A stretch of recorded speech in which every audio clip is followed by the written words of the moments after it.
அண்மை செய்தியை பார்த்து வருகிறோம். பாகிஸ்தானில் ஒருவருக்கு குரங்கம்மை தொற்று உறுதி செய்யப்பட்டிருக்கிறது. ஐக்கிய அரபு அமீரகத்தில் இருந்து வந்த அவருக்கு குரங்கம்மை தொற்று உறுதி செய்யப்பட்டிருப்பதாக தகவல் வெளியாகி இருக்கிறது. கூடுதல் விவரங்களை செய்தி உதவி ஆசிரியர் திரு சந்தோஷ் ராம் வழங்க கேட்கலாம். வணக்கம் சார், முழு விவரங்கள். வணக்கம்.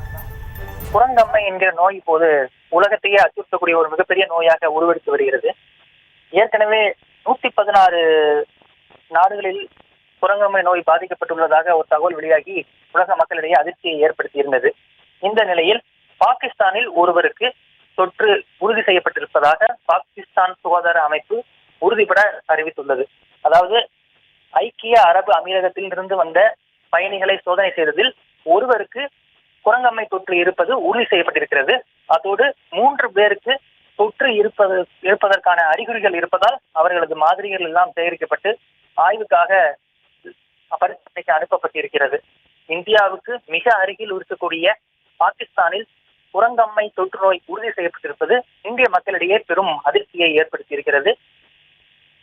கடந்த சில நாட்களுக்கு முன்புதான் குரங்கம்மை நோயின் தாக்கம் உலகளவில் பேசுபொருளாக மாறியது. இந்த நிலையில் உலக சுகாதார நிறுவனம் குரங்கம்மையை சர்வதேச சுகாதார அவசர நிலையாக அறிவித்துள்ளது.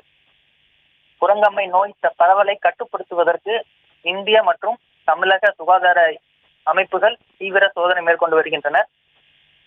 மேலும் வெளிநாடுகளில் இருந்து கடந்த 21 நாட்களுக்குள் பயணம் செய்த, அதாவது 21 நாட்களுக்குள் வெளிநாடுகளில் இருந்து இந்தியாவிற்கு வந்த அனைவரது பட்டியலையும் சேகரித்து அவர்களுக்கு குரங்கம்மை தொற்று பாதிப்பு இருக்கிறதா என்பதை சுகாதாரத்துறை அதிகாரிகள் சல்லடை போட்டு தேடி வருகின்றனர்.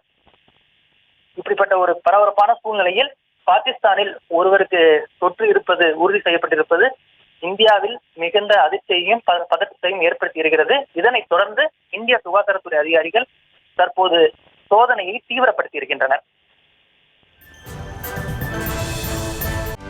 செய்திகளை உடனுக்குடனும் துல்லியமாகவும் தெரிந்து கொள்ள சப்ஸ்கிரைப் பண்ணுங்க.